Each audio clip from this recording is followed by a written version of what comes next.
তো শুভ সকাল বন্ধুরা, তোমরা সবাই কেমন আছো? আশা করি ভালো আছো, আমিও ভালো আছি।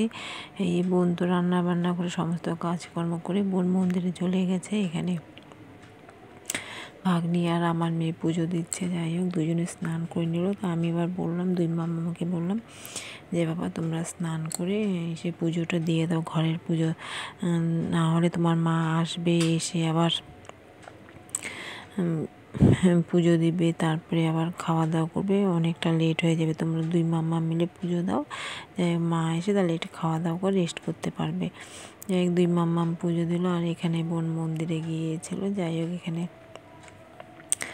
বোন এখানে অঞ্জলি দিতে আসে, অঞ্জলি দিচ্ছে। এখানে বোনদের বাড়ির সামনেই পুজো, আর এদিকে খিচুড়ির আয়োজন করা হয়েছে সবার জন্য খিচুড়ি প্রসাদ দেওয়া হবে। আর এখানে এই 101টা প্রদীপ ধরানো হয়েছে। কি সুন্দর, সবাই এক এক করে আসছে, এক এক করে ধরিয়ে দিচ্ছে। নিয়মটা দেখে খুব ভালো লাগলো। অনেক প্যান্ডেলে দেখি একজনই সব কিছু ধরায়, কিন্তু এখানে সবাই এক এক করে আসছে আর ধরাচ্ছে প্রদীপগুলো। ভালোই লাগলো, আর নিয়মগুলো খুব সুন্দর লাগলো, সুন্দর ডিসিপ্লিন নিয়মগুলো। আর এক এক জায়গায় দেখি সবাই হুড়োহুড়ি করে, কোথাকার নিয়ম কোথায় কী হয় জানি না। এখানে সবাই সুন্দর আস্তে ধীরে কাজগুলো করছে, ভালোই লাগলো দেখে পুজোগুলো। আর এখানে খিচুড়ির আয়োজন করা হয়েছে, খিচুড়ি প্রসাদটা অসাধারণ হয়েছে খেতে। তো আমরা রেডি হয়ে গেলাম, এখন এই দুই মাম্মামকে নিয়ে এখন বেরিয়ে পড়বো। যাই বেশি রাত হয়নি, এখন 6:30টার মতো বাজে। এদিকে এই বোনও রেডি, বেশি দূরে যাব না, বোনদের বাড়ির সামনে পুজো হচ্ছে, আর ওখানে নাকি আজকে প্রোগ্রাম আছে, তাই বাচ্চারা একটু দেখবে, তাই না, একটু ওরা যদি কিছু দিবে। যাই হোক, একটু যাই, বোনদের বাড়ির সামনে পুজো, ওখানে গিয়ে একটু টাইম পাস করে আসি। তাই এই শাড়িটা পরলাম, এটা বোনের শাড়ি। যাই হোক, পরলাম, আমি শাড়ি নিয়ে আসিনি, বোনের শাড়িটাই পরলাম। বোনকে এটা পর, এই যে বোন এই যে এটা পরলো, তাই এটা পরে পরে অঞ্জলি দিয়ে আসছে, এটা পরলো, আমি এটা বললাম। কেমন লাগছে কমেন্ট করে বলো। তারপর সন্ধ্যাবেলা চারজনে বেরিয়ে পড়লাম, বোন, আমি, মেয়ে, ভাগ্নি সবাই বেরিয়ে পড়লাম। আর এখানে সবাই এক এক করে অঞ্জলি দিচ্ছে আর ধুনুচি নাচ করছে। যাই হোক, ভালোই লাগলো, তাই না? আর দুর্গাপুজোয় তো এটাই সবারই মাস্ট, ধুনুচি নাচ।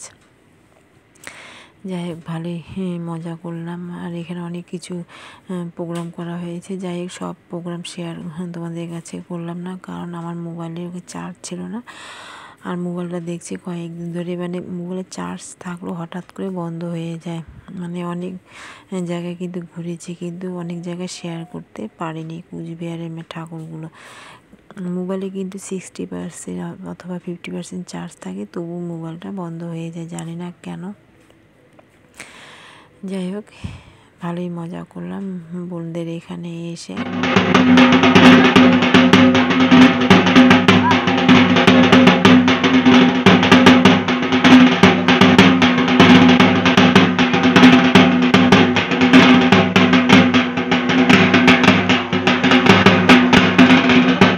এই বোন আমাকে এই নারকেল দিচ্ছে, আমি নিব না করে নে, বাড়িতে পুজো আছে, বোনের শ্বশুর বাড়িতে অনেক নারকেল, তাই একটা নারকেল দিল। যাই হোক, ঠাকুর পুজোর কাজে লাগবে, আমিও দিলাম।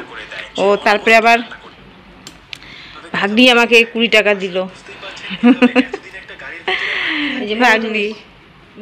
ভাগ্নি আমাকে 20 টাকা দিল।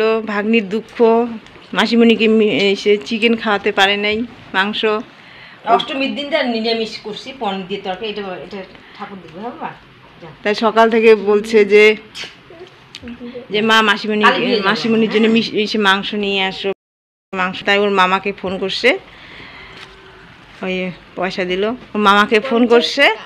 তারপর রেডি হয়ে গেলাম। সকাল সকাল তোমাদের দাদাভাই যেতে বলেছে 11টার মধ্যে, কিন্তু সকালবেলা প্রচণ্ড বৃষ্টির জন্য আর যেতে পাইনি। তোমাদের দাদাভাই বলছে যেমন করে বাড়িতে যাও। আমি আবার তোমাদের দাদাভাইকে বললাম যাবো তো, আজকেই তো যাবো, যতই ঝড় বৃষ্টি হোক যাবো, কিন্তু বৃষ্টির মধ্যে কীভাবে যাই, বৃষ্টিটা একটু কমুক,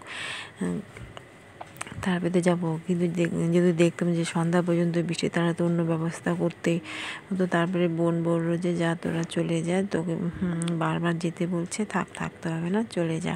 তারপর বোন টোটো ব্যবস্থা করলো। টোটো পাওয়া যাচ্ছে না, কারণ সারা রাত তারা টোটো চালাচ্ছে, তাই না? এই কদিন এর জন্য দিনের বেলা সবাই ঘুমিয়ে পড়ছিল, টোটোওয়ালা কেউ যেতে চাইছিল না। তারপরে বোন অনেক ইসে করে তারপরে টোটো একটা ব্যবস্থা হলো, তারপরে টোটো ধরবো, তাড়াতাড়ি করে চলে আসলাম বাড়িতে।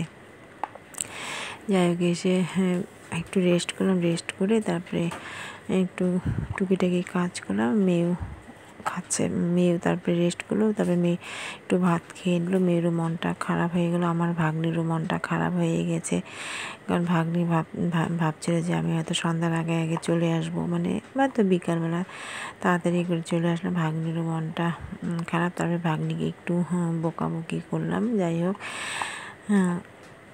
তার জন্য ভাগ্নির কাছে সরি, সোনা বাবা রাগ করো না, কারণ আমার ভাগ্নি আমার ভিডিও দেখে। আমি যদি একদিন যদি একটু ভিডিও না দিই, ভাগ্নি বলে মাসিমণি আজকে ভিডিও দিবা না, কারণ ও আমাকে ভীষণ মিস করে, সবসময় আমার ভিডিও দেখে।